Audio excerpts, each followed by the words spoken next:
रज मम आस।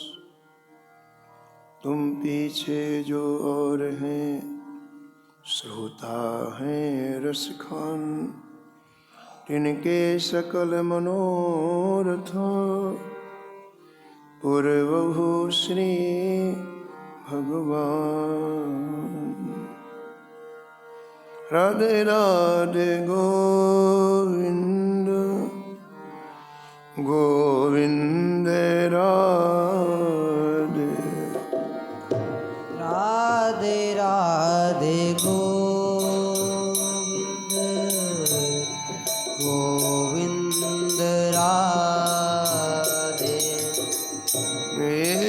राधे राधे गोविंद गोविंद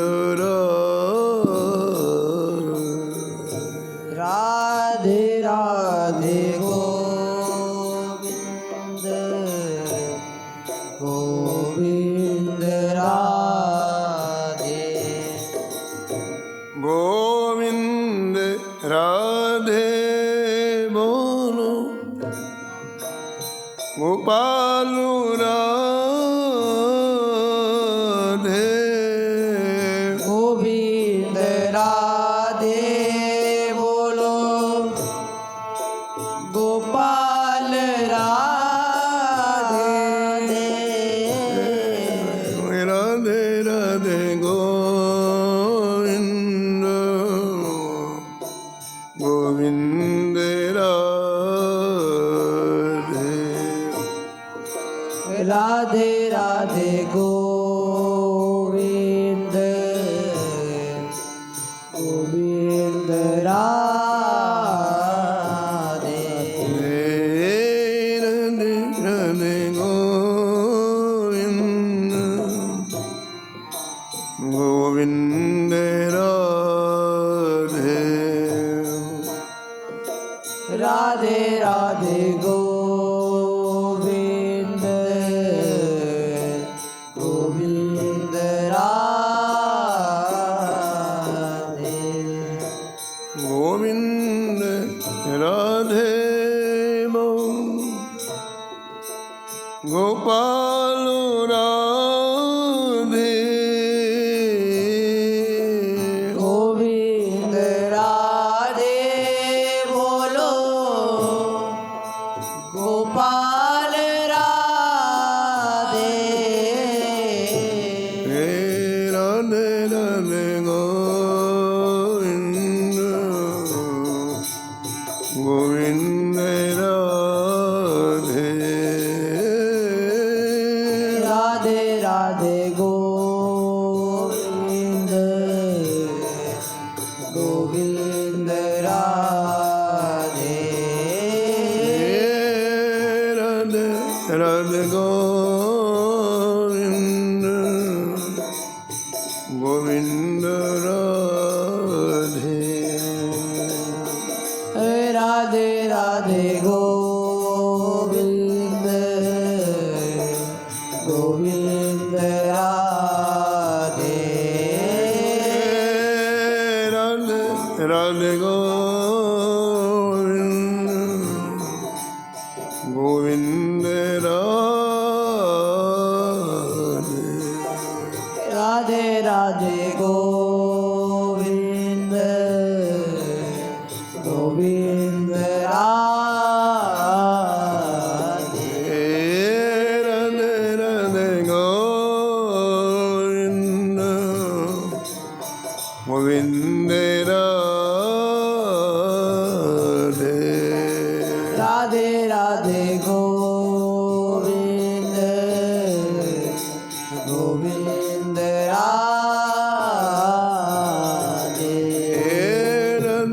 राधे राधे गोविंद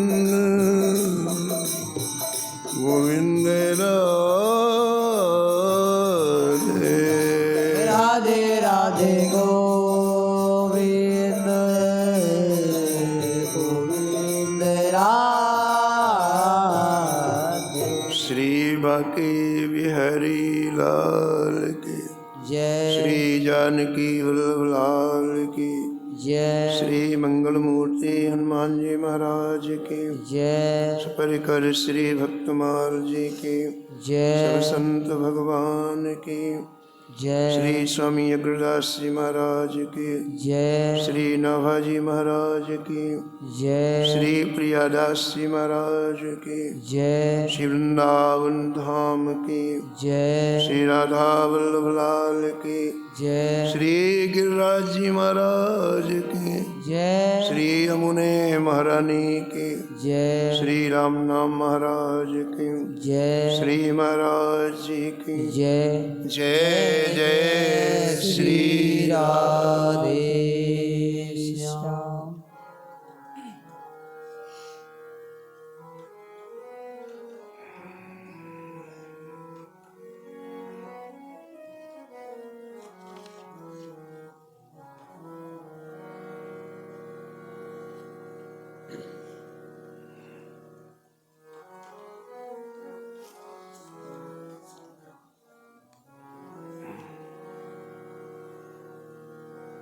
चौबीस रूप लीला रुचिर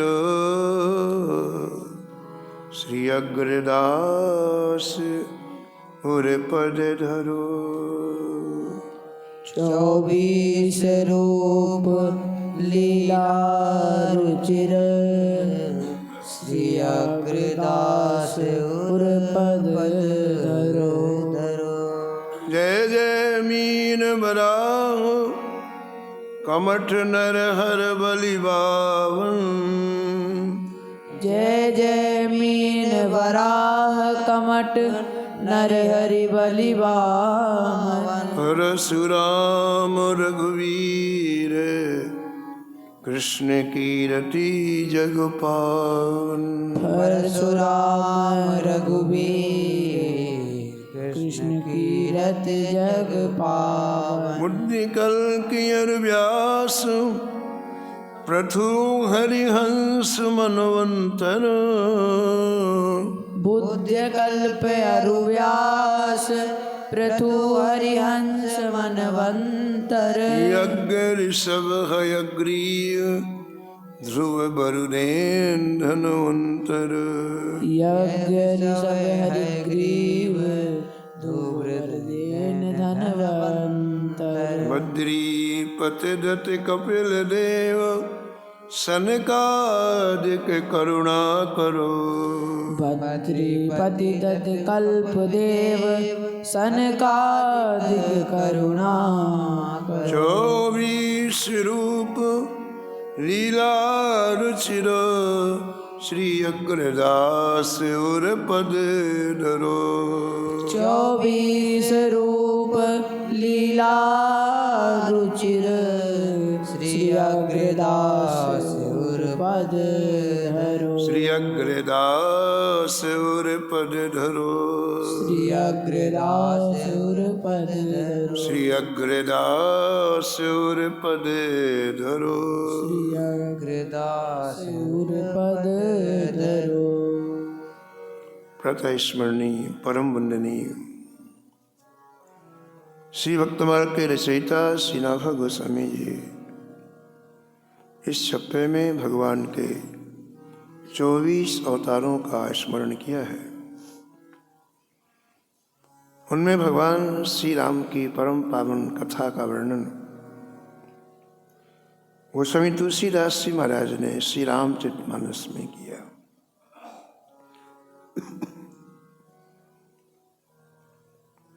भगवान की परम पावन कथा में हम लोग आज प्रवेश करेंगे।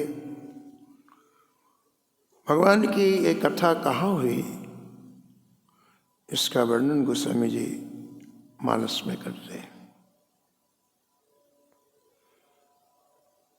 स्थान का वर्णन करते हैं, किस स्थान में कथा हुई। परमे रम्य परमो रम्य गिरिवर कैलासु। परम रम्य गिरवर कैलासु। सदा जहाँ स्यो उमा निवासु। सदा जहाँ शिव उमा निवासु। पर्वतों में सबसे श्रेष्ठ पर्वत श्री कैलाश पर्वत परम रमणीय है। और ग्रंथकार कहते हैं कि वहाँ शिव पार्वती सदा निवास करते हैं। कथा के स्थान का वर्णन प्रारंभ में करते हैं। कैलाश पर्वतों में श्रेष्ठ है और परम रम्य है।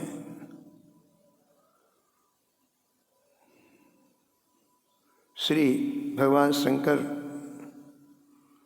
काशी से तो जाने की बात सुनी जाती ग्रंथों में, लेकिन कैलाश में सदा निवास रहता है, ऐसा गोस्वामी जी कहते हैं। उस कैलाश पर्वत की विशेषता है कि वहाँ शीतल मंद सुगंधित पवन चलती है और वहाँ एक वट का वृक्ष है जो हर समय नया और नूतन और सुंदर रहता है। तेहि गिरि पर बट बिटप विशाल, तेहि गिरि पर बट बिटप विशाल, नित नूतन सुंदर सब काला, नित नूतन सुंदर सब काला। ये कैलाश पर्वत इतना ऊंचा है कि आकाश के बादल इस कैलाश पर्वत के कटी भाग तक आ पाते हैं। उसी पर्वत पर वट वृक्ष है जो कभी पुराना नहीं होता है। जो पंच भौतिक शरीर होती है उसमें ये गुण होते हैं, वो पहले जन्म लेती है, फिर बढ़ती है और बाद में धीरे धीरे क्षीण होने लगती है, बाद में विनाश को प्राप्त हो जाती है। लेकिन ये वृक्ष दिव्य है, इसलिए हर समय नित्य नूतन और सुंदर रहता है। उसे ही वर्णन करते हैं कि एक बार की बात है, भगवान शंकर उस वट वृक्ष के नीचे गए और उस वट वृक्ष को देखकर भगवान शंकर को बड़ा सुख मिला। एक बार तेहि तर प्रभु गया, एक बार तेहि तर प्रभु गया, तर विलोक उरे अति सुख भयऊ, तर विलोक उरे अति सुख भयहु, अति सुख भयऊ, अति सुख भयऊ, अति सुख भयऊ, अति सुख भयऊ। जब वट वृक्ष के नीचे भगवान शंकर गए तो एकांत था, कोई गण भगवान के साथ में नहीं था। इसलिए लिखते हैं कि अपने हाथ से आपने व्याघ्रंभर का आसन बिछाया। कोई यदि गण होता उससे कहते आसन लगाओ, लेकिन कोई गण नहीं था तो अपने हाथ से आपने व्याघ्रंभर बिछाया और अत्यंत ही सहज रूप में पद्मासन लगा करके, नहीं कमलासन लगा करके आप विराजमान हुए। सहजतापूर्वक आप उस व्याघ्रंभर के ऊपर विराजमान हुए। ग्रंथकार कहते हैं कि पराम्बा पार्वती जी ने जब देखा कि इस समय एकांत में आशुतोष भगवान शंकर अत्यंत प्रसन्न मुद्रा में बैठे हुए हैं, तो बहुत सुंदर सुअवसर जान करके पराम्बा पार्वती जी भगवान शंकर के समीप में आई। पार्वती भल अवसर जानी, पार्वती भल अवसर जानी, गई शंभु मातु भवानी, गई शंभु रूपही मातु भवानी। भगवान शंकर ने पराम्बा पार्वती को अत्यंत आदर प्रदान किया। जब पार्वती जी आई तो शंकर जी खड़े हो गए। अभ्युत्थान कहते हैं इसे, खड़े होकर होना यानी सामने वाले को आदर देना। फिर अपने वाम भाग में बिठाया और आसन पर विराजमान होकर, भगवान शंकर के वाम भाग में विराजमान होकर के अत्यंत प्रसन्नतापूर्वक पराम्बा पार्वती जी ने भगवान शंकर से अपनी बात की। भगवान, मैं एक विशेष कारण से आपके पास आई हूँ, और वो कारण ये है कि मैंने सुना है कि भगवान की कथा समस्त लोगों का हित करने वाली है। ब्रह्मांड में जितने लोग हैं उन सब लोगों का हित यदि हो सकता है तो भगवान की कथा से हो सकता है। उसी कथा को पूछने के लिए मैं आपके चरणों के समीप उपस्थित हुई हूँ। कथा जो सकल लोक हितकारी, कथा जो सकल लोक हितकारी, सोई पूछन चह शैल कुमारी, सोई पूछन चह शैल कुमार, शैल कुमारी, शैल कुमारी, शैल कुमारी, शैल कुमारी। पराम्बा पार्वती जी जगत की माता है, इसलिए सकल लोगों का हित चाहती हैं, सकल लोगों को हित चाहने वाली कथा पूछना चाहती हैं। उन्होंने अपनी बात नहीं कहा कि सती शरीर में मुझे मोह हो गया था, संशय हो गया था, भ्रम हो गया था। वो मुख्य प्रयोजन कथा श्रवण का बताती है। अगर व्यक्ति कथा श्रवण कर ले तो न कभी मोह हो, न संशय हो, न भ्रम हो। कथा ना सुनने के कारण ये बीमारी हो जाती है कि जहाँ हमें जीवन व्यतीत करना चाहिए वहाँ नहीं करते हैं, दूसरे के करते हैं। इसलिए जो सकल लोक की हितकारी है, ऐसी कथा पराम्बा पार्वती जी पूछना चाहती हैं, ऐसा ग्रंथकार कहते हैं।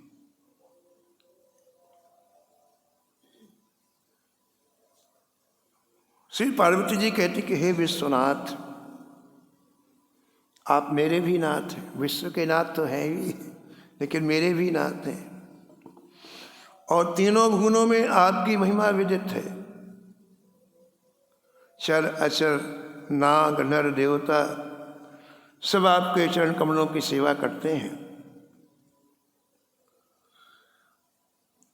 हे सुखराशि, यदि आप मुझ पर प्रसन्न हैं और मुझे अपनी दासी मानते हैं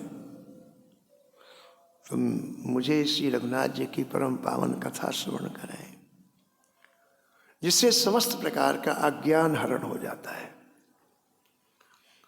पार्वती जी ऐसा इसलिए कह रही हैं कि सती शरीर में मैं आपके साथ कथा सुनने के लिए गई थी अगस्त्य के आश्रम में, उससे मैंने कथा नहीं सुनी।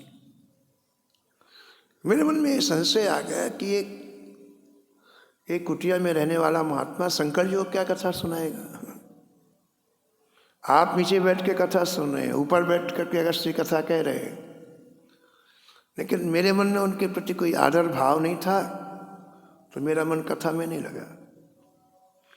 आप तो मुग्ध होकर के कथा सुन रहे थे, अब मैं चारों तरफ देख रही थी कहाँ क्या है, क्या क्या।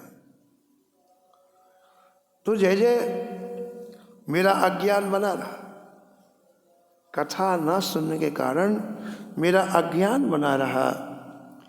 इसलिए अब हे प्रभु, हे करुणावत्सल, आप भगवान की कथा कह के मेरा हरण करिए अज्ञान।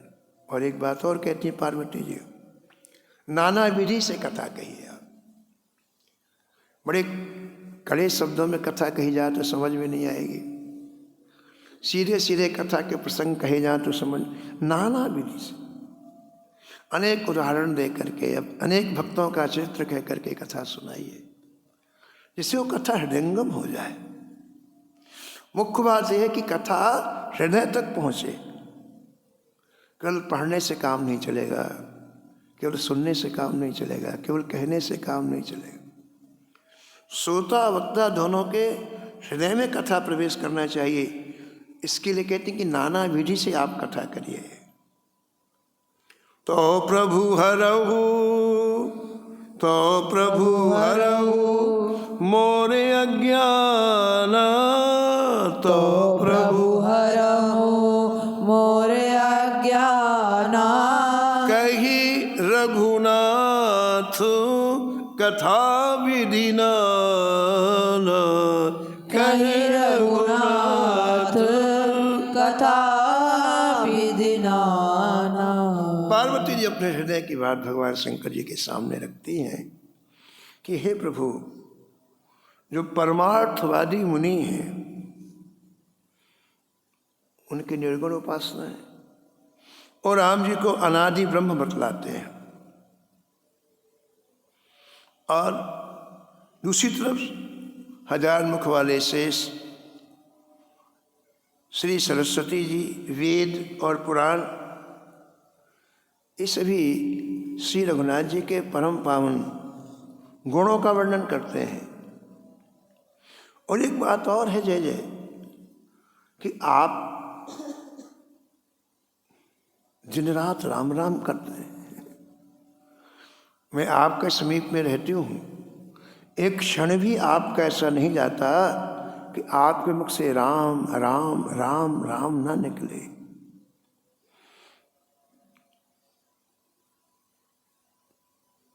मेरा प्रश्न यह है जय जय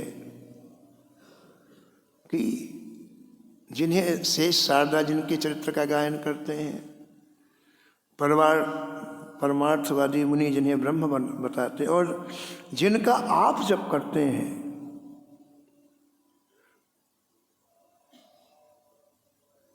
इनमें से कौन से राम है? क्या ये अयोध्या के राजा के पुत्र राम है या कोई और राम है? ये मैं पूछना चाहती हूँ।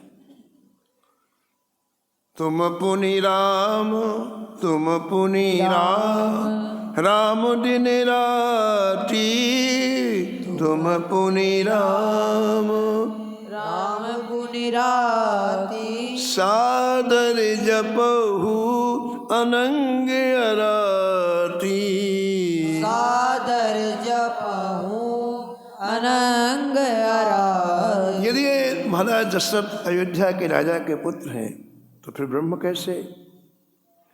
जिनकी मति स्त्री के हृदय में भोरी हो गई थी और जिनकी इस लीला को देखकर मेरी बुद्धि सती शरीर में चकरा गई थी और मैं भ्रम में पड़ गई, मैं परीक्षा लेने के लिए गई। मैंने वन में राम जी की प्रभुता को देखा और अत्यंत मैं डर से व्याकुल हो गई, और फिर मैंने आपको आकर के सुनाया।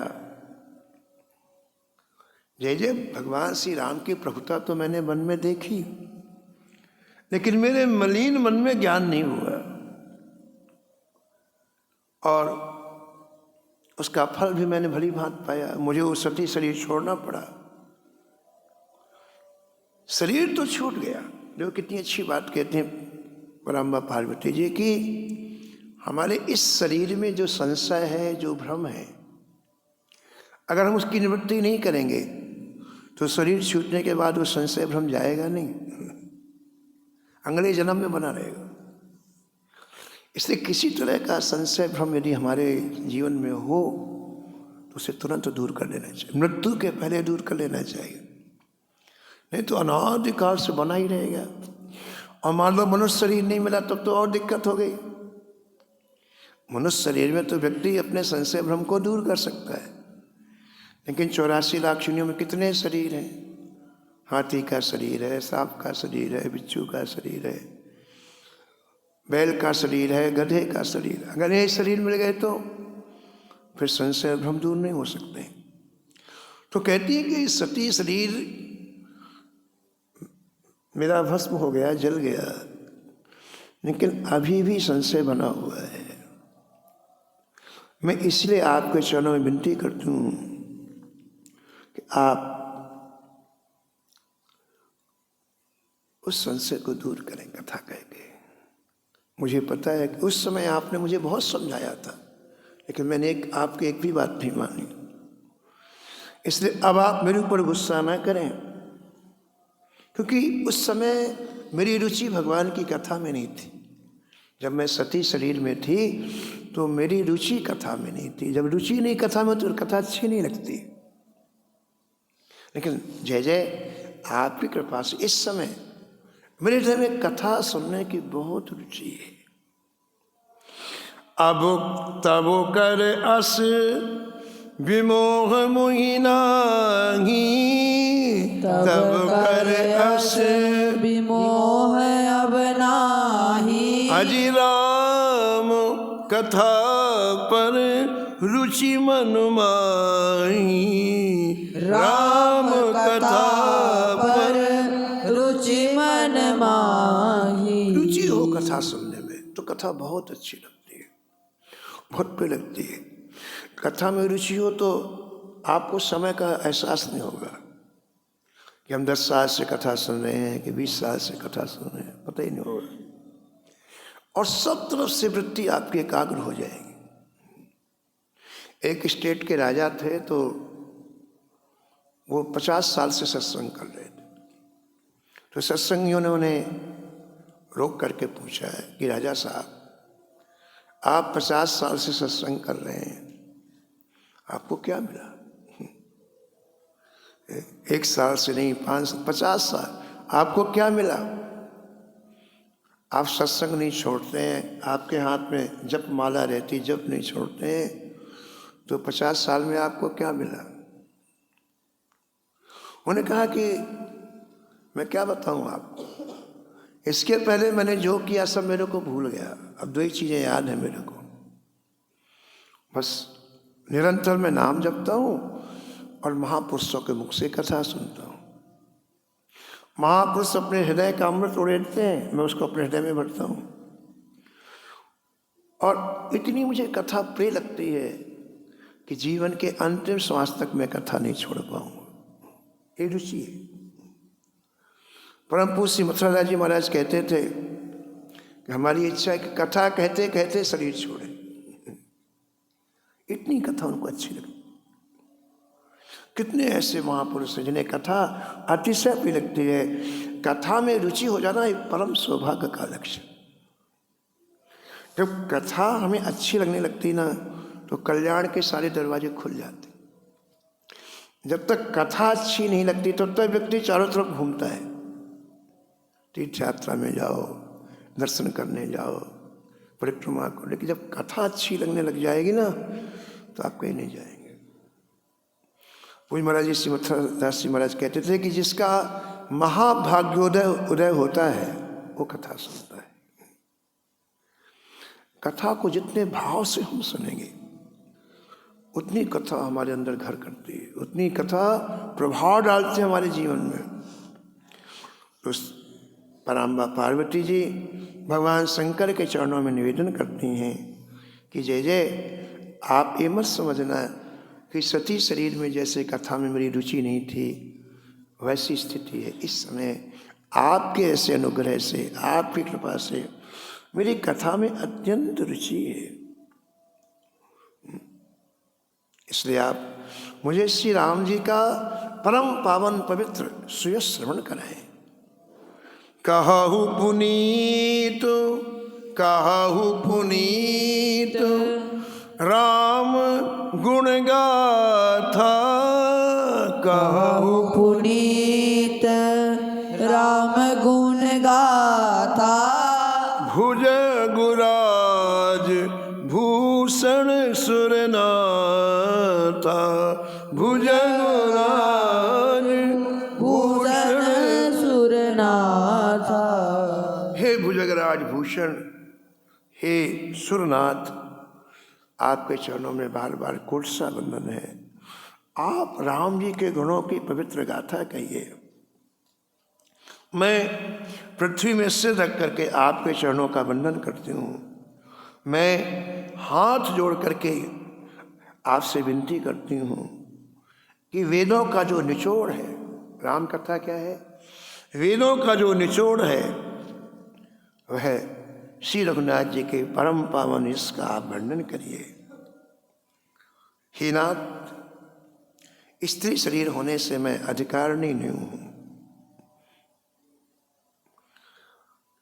लेकिन एक बात तो है कि मेरा समर्पण आपके चरणों में, मन से, कर्म से, वचन से मैं समर्पित हूँ आपके चरणों में, आपकी दासी हूँ। इसलिए आप कथा के रहस्यों को मेरे से नहीं छिपाएं, कथा के रहस्यों का भी वर्णन करें। मैं कथा सुनने के लिए इसमें व्याकुल हूँ, आर्त हूँ,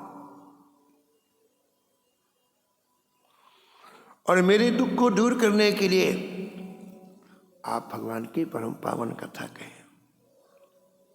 बहुत विनम्रता पूर्वक परम मां पार्वती जी ने भगवान शंकर से आग्रह किया। कथा बहुत बड़ा दान है। ब्रजांगनाएं कहती हैं कि जितने दानी हुए सृष्टि में, उनमें सबसे बड़े दानी हुए जो भगवान की कथा का दान करते हैं,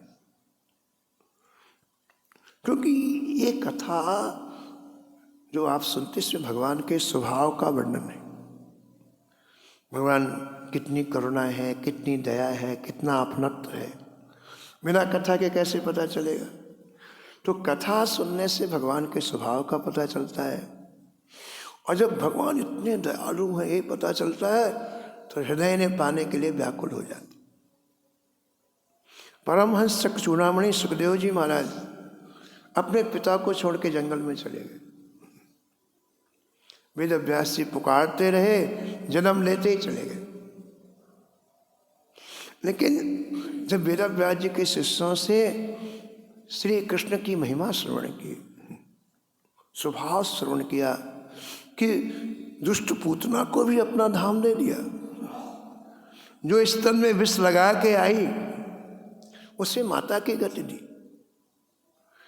तो महाराज खिंचे हुए चले आए वेद व्यास जी के पास और भगवान श्री कृष्ण की पूरी कथा श्रवण की। तो भगवान का स्वभाव जानने से, भगवान की उदारता, भगवान का अपनत्व, ये जानने से हमारे मन में ऐसे भगवान को पाने की व्याकुलता होती है। इसलिए ब्रजांगनाएं कहती हैं कि जो सृष्टि में आपकी कथा का दान करते हैं वो सबसे बड़े दानी है। परम मां पार्वती जी ऐसी प्रार्थना करती हैं कि श्री रघुनाथ जी की कथा मेरे ऊपर दया करके आप कहिए। अब कथा में क्या पूछना चाहती हैं पार्वती जी, उसका भी वर्णन किया है। सबसे पहली बात परम मां पार्वती जी कहती हैं कि जो निर्गुण ब्रह्म है उसे सगुण ब्रह्म करने की कौन सी आवश्यकता पड़ गई? जो निर्गुण ब्रह्म है उसे सगुण बनने का कौन सा कारण है? मैं ये कारण जानना चाहती हूँ। ये सबसे पहला प्रश्न। और दूसरा प्रश्न, पुण्य प्रभु कहूँ, पुण्य प्रभु राम अवतारा, पुण्य प्रभु कहु राम अवतारा, बाल चरित पुण्य कहु दारा, बाल चरित पुण्य कहु दारा। फिर कहते हैं कि परम मां पार्वती जी की जय जय, राम जी का अवतार कैसे होगा? निर्गुण ब्रह्म ने यदि सगुण ब्रह्म का रूप धारण किया तो मैं ये जानना चाहती हूँ कि इनका अवतार पृथ्वी में कैसे हुआ है? क्योंकि सभी के अवतार लेने का पृथक पृथक कारण है। नरसिंह भगवान खम्भे से प्रकट हुए, बाराय भगवान ब्रह्मा जी की नासिका से प्रकट हुए, तो राम जी कैसे अवतीर्ण हुए मैं जानना चाहती हूँ। कहु जथा जानकी विवाही, कहु जथा जानकी विवाह राज तजा सो दूषण काही, राज तजा। सो दूषण काही। अवतार लेने के बाद फिर बाल चरित्र श्री ठाकुर जी ने किए होंगे। मैंने सुना है ऋषियों से कि भगवान के बाल चरित्र अत्यंत उदार हैं, और इस बाल चरित्र में दासों को बहुत आनंद आता है। इसलिए भुसुंडी जी 5 वर्ष तक अयोध्या में रहकर प्रभु के बाल चरित्र को देखते हैं। तो मैं फिर प्रभु मुझे बाल चरित्र सुनाओ आप। फिर जानकी के विवाह का वर्णन करें आप।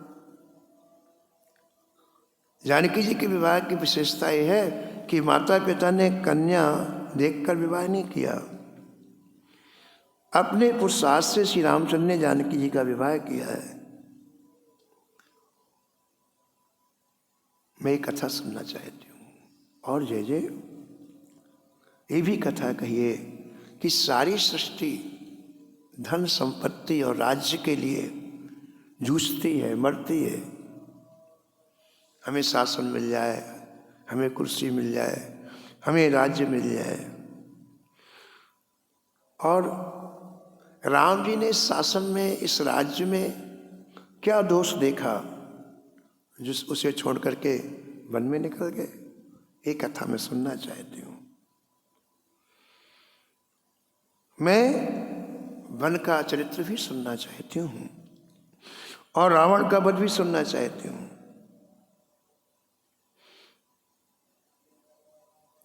रावण को मारना बड़ा कठिन था।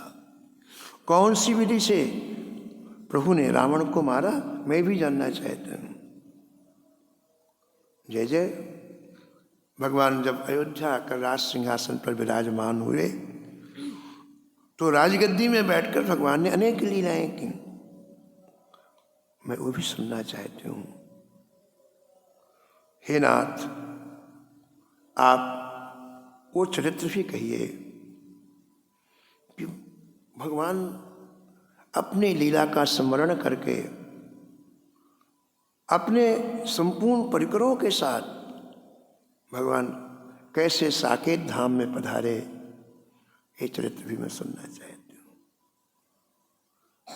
बहुरे कहु करुणायतन, बहुरे कहु करुणायतन, कीन जो अचरज राम, कीन जो अचरज राम, प्रजा सहित रघुवंश मणि, प्रजा सहित रघुवंश मणि, किम गवने निज धाम, किम गवने निज धाम, किम गवने निज धाम, किम गवने निज धाम।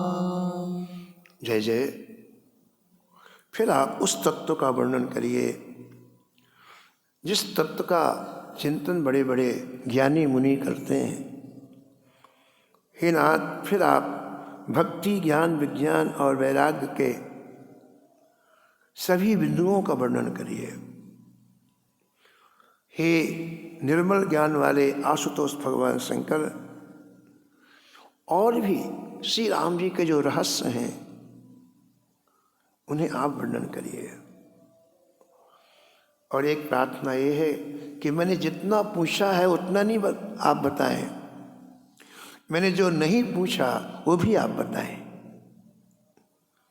और राम रहस्य अनेका, और राम रहस्य अनेका, कहु नाथ अति विमल विवेका, कहु नाथ अति विमल विवेका, जो प्रभु में पूछा नहीं होई, जो प्रभु में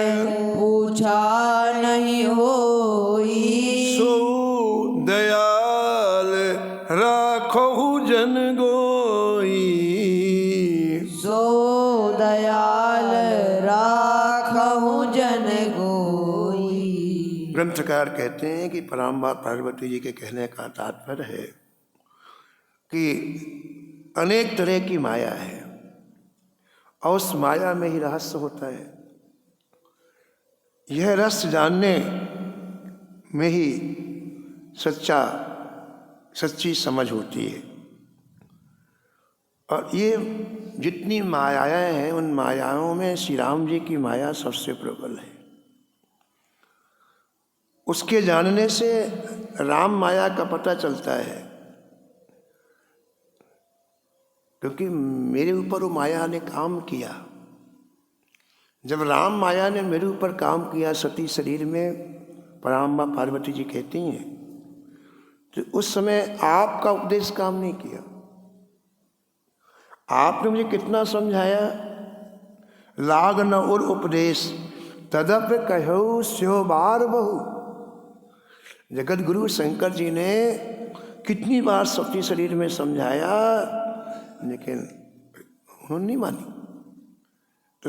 तो पराम्बा पार्वती अब कहती हैं, उस समय आपने कहा बोले बिहसी महेश हरि माया बल जान जिए। राम जी की माया जब काम करती है तो शंकर जी का उपदेश भी काम नहीं करता है। एक माया ने मुझे मोहित किया और दूसरी माया ने मुझे ही पूरे ब्रह्मांड का दर्शन करा दी। विष्णु का, रुद्र का पल भर में दर्शन करा दिया। ये दो प्रकार की माया का तो मुझे अनुभव है, लेकिन और भी मायाएं ठाकुर जी की हैं। उस माया का रहस्य कथा के माध्यम से आप मुझे श्रवण कराएं। हे नाथ, मेरी जितनी बुद्धि उतना मैंने आपसे पूछा, इसलिए आप कथा कहने में ऐसा ना सोचें कि ये बात तो पूछी नहीं, एक ऐसे कहें। जो मैंने नहीं पूछा उसका भी वर्णन करें यहाँ, क्योंकि आप सभी तरह के उत्तर देने में सामर्थ्य हैं। आप सर्वज्ञ हैं। वेद आपको कहते हैं कि आप त्रिभुवन के गुरु हैं। हम अल्पज्ञ हैं, अज्ञान में पड़े हुए हैं। तो जब हम स्वयं अज्ञान में पड़े हुए हैं तो दूसरे का अज्ञान क्या हटा पाएंगे? लेकिन आप त्रिभुवन गुरु हैं, आप कृपा करिए। तुम त्रिभुवन गुरु, तुम त्रिभुवन गुरु अजि वेद बखाना। तुम त्रिभुवन गुरु वेद बखाना। आन जीव पावर का जाना। आन जीव पावर का जाना। पराम्बा पार्वती ने कैलाश पर्वत पर वटवृक्ष के नीचे भगवान शंकर के चरणों में जो निवेदन किया, गोस्वामी जी कहते हैं कि वो अत्यंत ही सरल और सहज था। पूछने में कहीं छल नहीं था, कहीं दम्भ नहीं था। इसलिए आशुतोष भगवान शंकर को इन प्रश्नों को सुनने से बहुत अच्छा लगा। छल विहीन सुन शिव मन भाई। कभी भी किसी से कोई बात पूछना है तो अत्यंत सरलतापूर्ण और छल छोड़ के पूछना चाहिए। कई लोग परीक्षा लेने के लिए पूछते हैं, ये छल है। परीक्षा की दृष्टि से नहीं, अपने समाधान के लिए पूछना चाहिए और किसी तरह की बनावट ना हो। पूछने में किसी तरह की बनावट ना हो।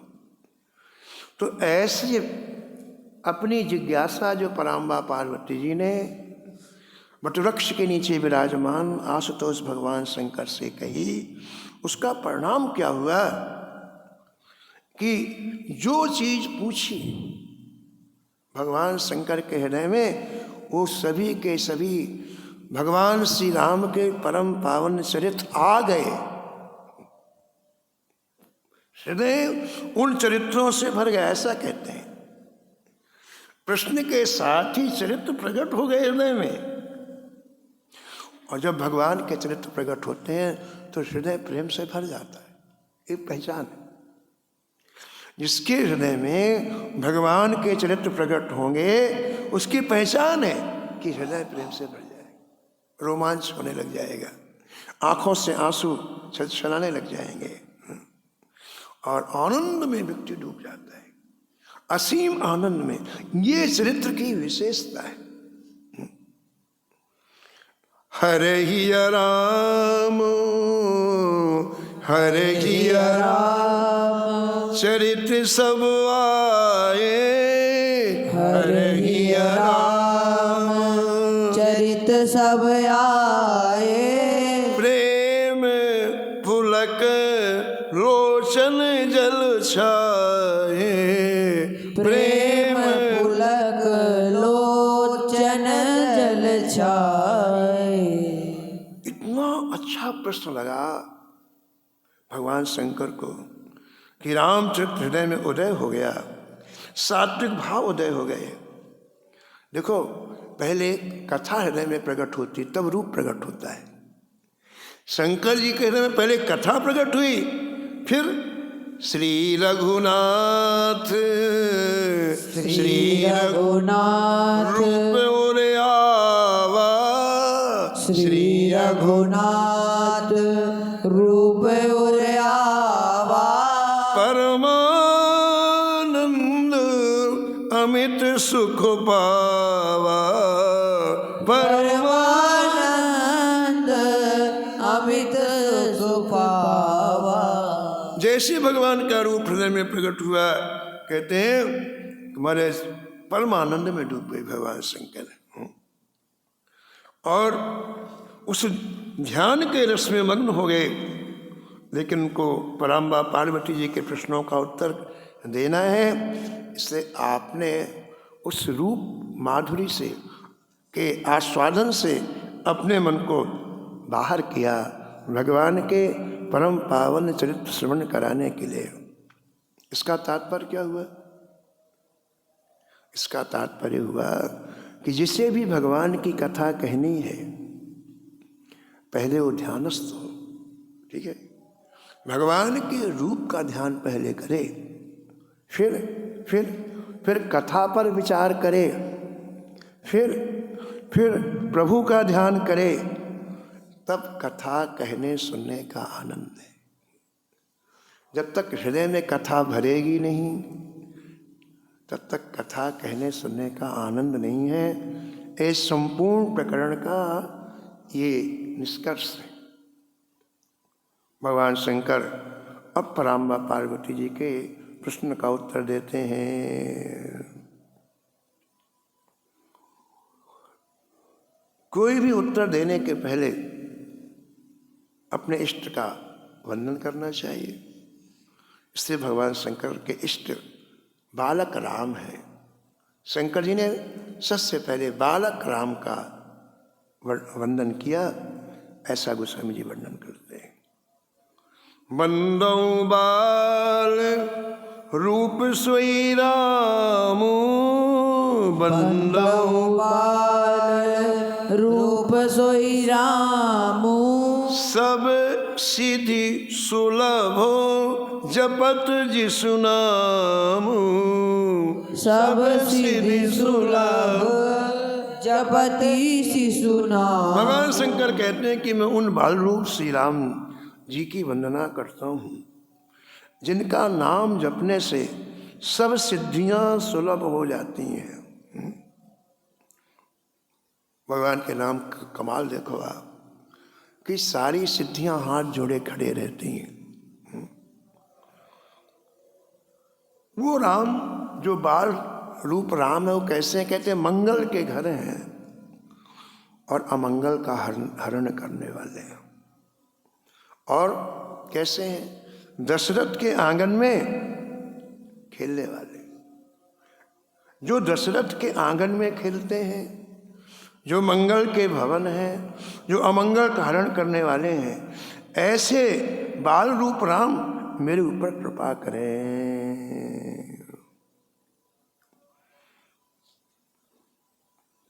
करी प्रणाम राम ही त्रिपुरारी, करी प्रणाम राम इति पुरारी, हरसि सुधा सम गिरा उचारी। हरसि सुधा समगिरा उचारी।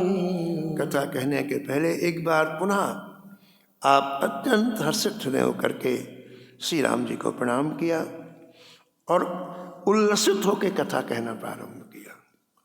हृदय में आनंद नहीं हो, मायूसी में कथा नहीं होती है। हृदय में उल्लास हो, आनंद हो, तभी वो कथा के माध्यम से उल्लास बाहर आता है। भगवान शंकर बोले, हे गिरिराज कुमारी, तुम्हें धन्यवाद है। तुम्हारे समान उपकारी सृष्टि में कोई नहीं है। तुम समान नहीं को उपकारी। और एक बार धन्य नहीं, 2 बार धन्य धन्य कहा है। इसका कारण यह है कि एक बार तो तुमने जो राम कथा सुनने की इच्छा प्रकट की, इसके लिए तुम्हें धन्यवाद है। और दूसरी बात तुमने कही कि मेरा अज्ञान हरण हो जाए, उसके लिए धन्यवाद है। कोई नहीं चाहता कि मेरा अज्ञान हरण हो, कोई चाहता ही नहीं। कोई नहीं चाहता कि मेरा कल्याण हो। अगर कोई चाहता है तो धन्यवाद का पात्र। भक्तमाल में जितनी कथाएं आई हैं उनमें यही आया है कि जब तक उन्होंने संत का दर्शन नहीं किया तब तक उनकी इच्छा नहीं हुई कि हमारा कल्याण हो। वो इसी में रहना चाहते, इसी में डूबे रहना चाहते। लेकिन जब उन्होंने दर्शन किया तो सबसे पहला ये भाव आया कि भगवान आप बताइए हमारा कल्याण क्या। जयदेव जी के हाथ पैर कटे थे और राजा ले गए अपने यहाँ, इलाज कराया। और जब उनके चरणों में गए तब पूछा, भगवान आप बताइए हमारा कल्याण किस में हो। एक संत नहीं, कई संतों का चरित्र। तो यहाँ 2 बार भगवान शंकर ने धन्य धन्य इसलिए कहा। एक बार तो जो राम कथा सुनने की इच्छा करता है, इसका मतलब है उसका भी कल्याण होगा और जगत का भी कल्याण होगा, इसलिए वो धन्यवाद का पात्र है। और देखो ये दोनों बातें परोपकार की हैं। जो राम कथा सुनेगा वो कभी किसी से द्वेष नहीं करेगा, वो कभी किसी की बुराई नहीं बताएगा, वो कभी दाम्भिक जीवन नहीं जिएगा, वो कभी भी उसके अंतःकरण में दूसरा दिखेगा ही नहीं, राम ही दिखेंगे। राम कथा सुनते सुनते सब जगह जब राम का दर्शन होगा तो किससे भी वो द्वेष करे, किससे हिंसा करे, किससे न, तो परोपकार हो गया कि नहीं हो गया। और राम कथा सुनने से अपने अज्ञान का हरण हो गया तो अपना भी कल्याण हो गया।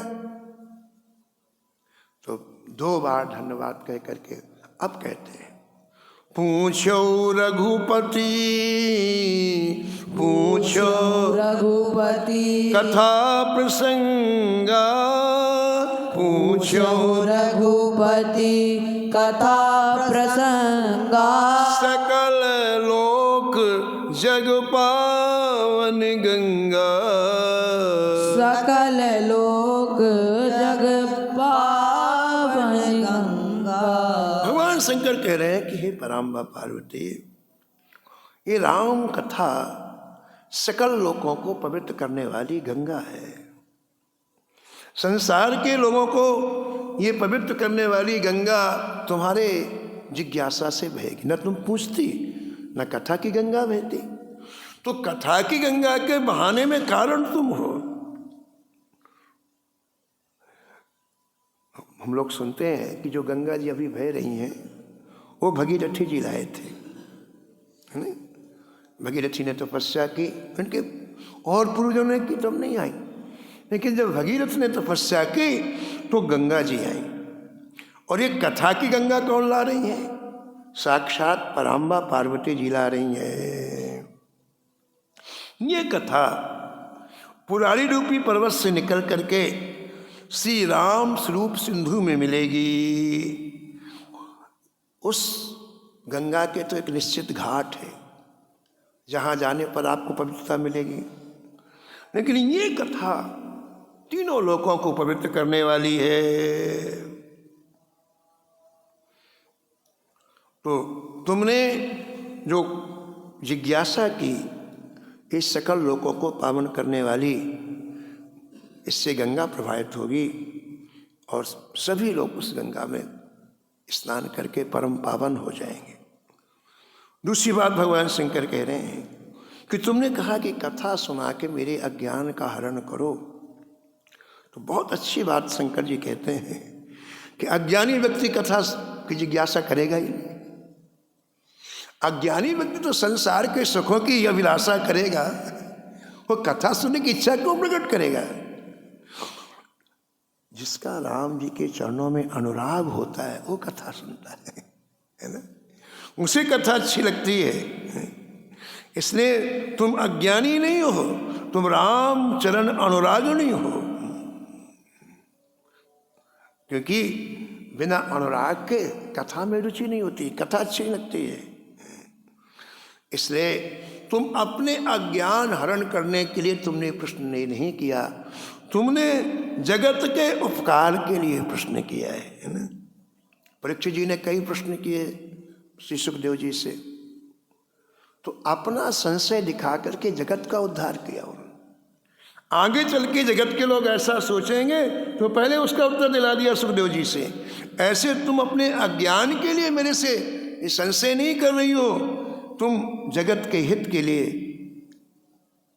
मेरे से कथा सुनने की जिज्ञासा प्रकट कर रही हो।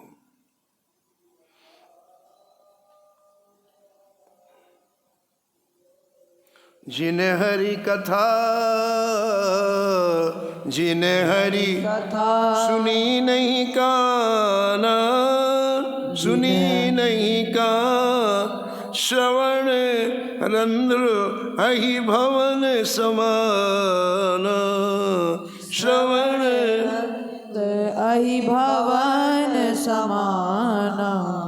तुमने अभी थोड़ी देर पहले कहा कि मुझे भगवान श्री राम का चरित्र देख करके मोह हो गया,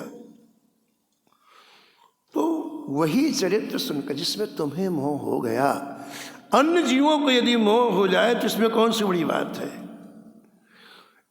तो तुम अपनी शंका के ब्याज से ये संसार के व्यक्ति मोह को प्राप्त न करें, इसलिए जिज्ञासा किया है। एक संसार के कल्याण के लिए तुमने ये जिज्ञासा किया है। आगे शंकर जी बड़ी अच्छी बात कहते हैं, जिनका विकृत मस्तिष्क है, मस्तिष्क खराब है, संसार में 90% लोगों का मस्तिष्क खराब है। शंकर जी कह रहे हैं जिनका विकृत मस्तिष्क है, यानी बुद्धि बिल्कुल काम की नहीं, और जो विकल इंद्रिय हैं, जिनकी इंद्रियों में भयंकर चंचलता है, उनका कथन सर्वथा उपेक्षणीय है। ऐसे लोगों की बात कभी ध्यान नहीं देना चाहिए, कभी मन के अंदर नहीं लाना चाहिए। शंकर जी कहते हैं परम्बा पार्वती से कि ऐसे लोग 6 प्रकार के हैं, उनसे सावधान रहना चाहिए। जो विकल मस्तिष्क है, जो विकल इंद्रिय हैं, ऐसे लोग कितने तरह के हैं? 6 लोग हैं, 6 प्रकार के हैं। वक्ता, शिव जी अब वक्ता है और अपने श्रोता को सावधान करते हैं। सुनने वाले को कहाँ सावधानी रखनी चाहिए, इसका समाधान भी हमारे वक्ता कर रहे हैं। तो पहली तरह के जो विमुख हैं वो कौन से हैं? जो कान के छिद्र को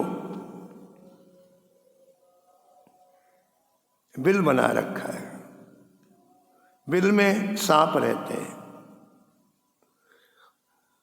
तो जो राम कथा नहीं सुनता वो काम कथा सुनता है। कान है तो सुनना ही पड़ेगा, चाहे आप राम कथा सुनो, चाहे आप काम कथा सुनो। सर्प अपना बिल नहीं बनाता है, बने बनाए बिल पर घुस जाता है और फिर उसका अधिकार हो जाता है, कहता मेरा ही बिल है। इसी तरह काम कथा भी कानों के द्वारा हृदय में घुस जाती है। इसलिए कानों को सर्पबिल से उपमित किया।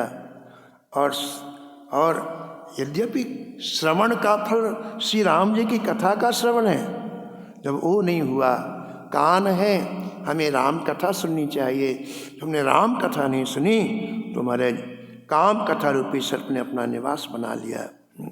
और फिर महाराज ये कान के बिल भयंकर हो जाते हैं। फिर यही काम कथा कलेजे में महाराज अत्यंत जलन पैदा करती है। जैसे कि अपन कहते हैं इसके कलेजे में सांप लौट रहा है, वैसा उसका जीवन हो जाता है। ये पहली तरह का हरि विमुख है। ऐसे लोगों की बात पर कभी ध्यान नहीं देना चाहिए। दूसरा, नैनन संत दरस नहीं देखा, नहीं संत दरस नहीं देखा, लोचन मोर पंख कर लेखा, लोचन मोर पंख कर लेखा। संतों का लक्षण है कि भगवान के चरणों को छोड़कर न उनको शरीर प्यारा है न घर प्यारा है। इसलिए राम प्रेम का संत ही आदर करते हैं। और जिसने राम कथा नहीं सुनी वो संतों के दर्शन के लिए क्यों जाएगा? राम कथा से ही प्रेरणा मिलती है कि संत दर्शन का क्या महत्व है, क्या फल है। तो जिसने राम कथा नहीं सुनी वो संत दर्शन के लिए क्यों जाएगा? जबकि शास्त्र ऐसा कहते हैं, नेत्रों का फल भगवत दर्शन है। भगवत दर्शन दुर्लभ है, परंतु भगवान की चल मूर्ति ये संत जन है। भगवत दर्शन तो दुर्लभ है, लेकिन भगवान के अपर विग्रह, भगवान की चल मूर्ति ये संत जन है। तो संत दर्शन तो सुलभ है। तो यदि इसे भी नहीं देखा, आंखें होने के बाद यदि इन संतों का भी दर्शन नहीं किया, तो वो आंखें व्यर्थ हैं। जैसे मोर के पंखे में आंख लगी रहती हैं, केवल उसमें आकृति दिखाई पड़ती है, लेकिन उससे दिखाई नहीं पड़ता है, आकृति आंख की है। इसलिए जिसने इन आँखों से संतों का दर्शन नहीं किया, उसकी आंखें मोर के पंख के समान व्यर्थ हैं। क्योंकि संत दर्शन से पाप दूर होते हैं। तो उसने न संतों को देखा, न उसके पाप दूर हुए। वो पापी है, और पापी तो बकेगा। पापी तो बिना सोचे समझे ही बकेगा। इसलिए ऐसे लोगों के, दूसरी तरह के हरि विमुख हैं, इनके कहने में बिल्कुल ध्यान नहीं देना चाहिए।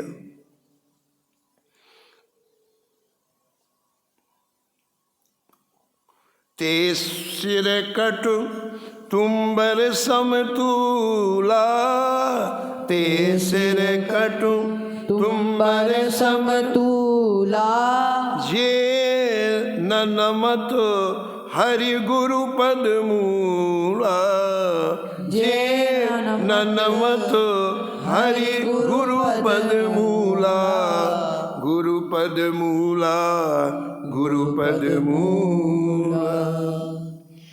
आगे ग्रंथकार वर्णन करते हैं कि जिसने हरि कथा नहीं सुनी वो हरि को क्या जानेगा। भगवान की कथा ही श्री हरि का परिचय कराती है। और जब उसने हरि को नहीं जाना तो गुरु को क्यों मानेगा? हरि के लिए ही गुरु का वर्णन किया जाता है। जब वो हरि को नहीं जानता तो गुरु को क्यों मानेगा? इसलिए भगवान की परम पावन कथा श्रवण का ये फल है कि चाहे कितना बड़ा सम्राट का सिर भी क्यों न हो, लेकिन वो हरि और गुरु के चरणों में झुकता है। सिर है तो उसे झुकना चाहिए श्री हरि और गुरु के चरणों में। और यदि ऐसा नहीं होता, वो सिर हरि और गुरु के चरणों में नहीं झुकता, तो कहते हैं वो सिर नहीं है, वो कड़वी तुम्बी के समान आकार है और उस जैसे उसका गुण कड़वा है, ऐसे उसके सिर का भी गुण कड़वा है। कड़वी तुम्बी से न कोई लोक का काम हो सकता है, न कोई परलोक का हो सकता है। इसी तरह से उस व्यक्ति का वो सिर भी न लोक के काम का न परलोक के काम का है। तो ऐसे अविनीत कुछ भी बक सकता है, ऐसे विमुख का की बात को ध्यान नहीं देना चाहिए। ये तीसरी तरह का हरि विमुख है। जिन्हें हरि भगत, जिन्हें हरि भगति हृदय नहीं आनी, जिन्हें हरि भगति हृदय नहीं आनी, जीवित सब समान तेई प्राणी, जीवित सब समान ते प्राणी। भगवान शंकर कहते हैं कि हे उमा, मुर्दे के समान जीने से क्या खा। शरीर की बनावट जो की त्यों बनी रहती है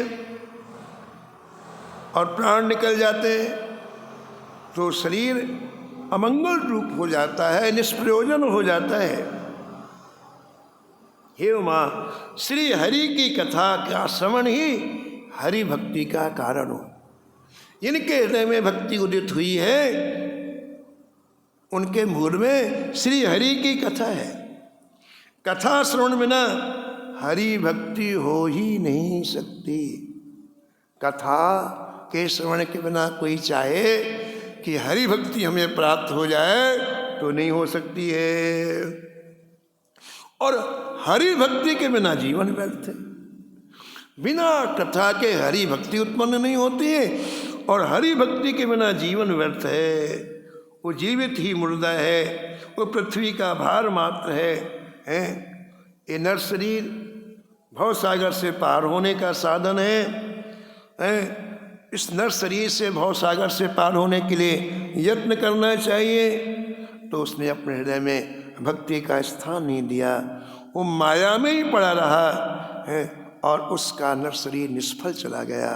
ये चौथा हरि विमुख है। ऐसे पुरुष का कहना कभी सुनना नहीं चाहिए, कभी मानना नहीं चाहिए, कभी ध्यान नहीं देना चाहिए, क्योंकि ये विमुख है। जो नहीं करे, जो नहीं करे राम गुण गाना, जो नहीं करे राम गुण गाना, सिंह सुधा दुर जी है समाना, जी सुधा दूर जी है समाना। भगवान शंकर परमात्मा पार्वती से कहते हैं कि हे उमा, भगवान के गुणानुवाद के गान से भवसागर की गहराई चली जाती है और उसकी थाह को पाया जा सकता है। जो अगाधता भवसागर में है वो समाप्त हो जाती है, उसकी थाह को पाया जा सकता है। इसलिए जिह्वा यदि आपके पास है तो जिह्वा का साफल श्री राम गुणगान में है। यदि ये ना हुआ तो ये व्यर्थ मेढक की जिह्वा हुई। जैसे मेढक की जिह्वा टल टल टल करती रहती है, ऐसे वो व्यक्ति दिन भर व्यर्थ का बकवाद करता रहता है। ये वाणी श्री ठाकुर जी की कृपा है। हमें जो वाणी प्राप्त हुई है ये भगवान की विशेष देन है और वही व्यर्थ में चली गई। जो वाणी भगवान ने कृपा करके हमें दी, हमने उससे भगवान का गुणानुवाद नहीं गाया तो व्यर्थ में चली गई। इसलिए अब वो मनुष्य रह ही नहीं गया, अब वो मनुष्य नहीं है, मुर्दा। वो मनुष्य रह ही नहीं गया जिसने भगवान का गुणानुवाद गाने का प्रयास इस जीवा से नहीं किया। तो ऐसे व्यक्ति की बात पर कभी ध्यान नहीं देना चाहिए, क्योंकि पांचवा हरि विमुख है। और अंतिम, कुल से कठोर निठुर सोई छाती, कुल से कठोर। निठुर सोई छाती सुने हरि चरित न जो हर साटी। सुने हरि चरित जो हर साथी। भगवान शंकर कह रहे हैं कि भगवान के परम पावन चरित्र को श्रवण करने के बाद जो द्रवीभूत होने वाली छाती नहीं है वो कैसी है? कुलिस और कठोर है। वो निष्ठुर है, क्योंकि हरिचरित्र सुनने के बाद आनंद आता ही है, लेकिन वो सद्गुणों से पूरी तरह से परांगमुख है। हिय फाटहु फूटहु नयन जरऊ सुतन कहीं काम। द्रवही श्रवही पुल कहीं नहीं तुलसी सुमरत राम। तो ये जिसके जीवन में नहीं है, भगवान की कथा सुनने के बाद भी जिसका हृदय द्रवीभूत नहीं होता, कठोरता बनी रहती है, वो इसीलिए है क्योंकि वो हरि विमुख है। ये छठवां हरि विमुख है। ऐसे लोगों का कहना ना सुनना चाहिए, ना मानना चाहिए, ना हृदय में रखना चाहिए। कथा सुनाने के पहले भगवान शंकर ने श्री पार्वती जी को सावधान किया है, और अब कथा सुनाएंगे। ये प्रसंग आप आगे श्रवण करेंगे। समय की मर्यादा में वाणी को यहीं विराम। श्री राम जय राम जय जय राम। श्री राम जय राम जय जय राम। श्री राम जय राम जय जय राम। श्री राम जय राम जय जय राम। श्री राम जय राम जय जय राम। श्री राम जय राम जय जय राम। आरत श्री रामायण जी की। आरती श्री रामायण जी की। कीरत कलित ललित सियपी की। कीरत कलित ललित सियपी की। गावत ब्रह्मादिक मुनि नारद। गावत ब्रह्मादिक मुनि नारद। वाल्मीक विज्ञान विशारद। वाल्मीक विज्ञान विशारद।